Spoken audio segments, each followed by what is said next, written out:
আসসালামু আলাইকুম ওয়া রাহমাতুল্লাহি ওয়া বারাকাতুহু। কাছে বা দূরে যারাই আমার এই ভিডিওটি দেখতেছেন, বিশেষ করে কিশোরগঞ্জবাসীর কাছে আমাদের ছোট্ট একটা আরজ। আমরা এই মুহূর্তে আছি নোয়াখালীর বেগমগঞ্জ থানার শরীফপুর ইউনিয়নের মুরাদপুর গ্রাম, যেটা আমাদের নোয়াখালী চৌমোহনী বাজার থেকে প্রায় 13 কিলোমিটার ভিতরে, এবং নৌকা দিয়ে আসতে হয়। এছাড়া অন্য কোনো মাধ্যম নেই যেখানে আসা। তো আমরা নৌকাতে 3 ঘন্টা সফর করে নৌকা মাঝে আমরা ঠেলে, কোথাও আমরা ছড়ি দিয়ে লাকড়ি দিয়ে বিভিন্নভাবে উপায়ে আমরা এই পর্যন্ত আসতে পেরেছি আলহামদুলিল্লাহ। তো এখানে যে অনেক বড় এরিয়া, শরীফপুর, দক্ষিণ শরীফপুর আছে, উত্তর শরীফপুর আছে, তো বিশাল বড় ইউনিয়ন, পুরাটাই পানির নিচে। আমরা এখন দেখছি হাঁটু পর্যন্ত পানি আছে। এর আগে গতকালকেও হাঁটুর উপরে পর্যন্ত ছিল পানি।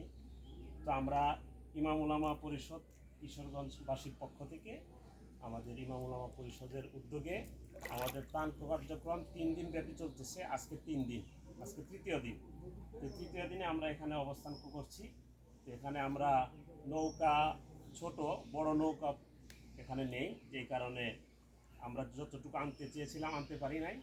50 বছর পরিবারের জন্য আমরা এখানে এনেছি।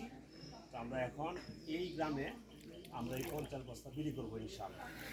তো আমরা কিশোরগঞ্জবাসীর কাছে আরজ যে আপনারা যে আমানত আমাদের কাছে দিয়েছিলেন, সেই আমানত যথাযথভাবে যারা মুস্তাহেক হকদার তাদের কাছে আমরা পৌঁছানোর চেষ্টা করে যাচ্ছি ইনশাআল্লাহ। সামনে আমরা বৃহৎ পরিসরে আরও কিছু করার চিন্তাভাবনা ইমাম উলামা পরিষদের আছে।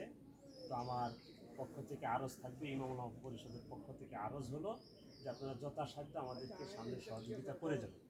আল্লাহ আমাদের সকলের দানকে, সকলের সহযোগিতাকে কবুল করুন।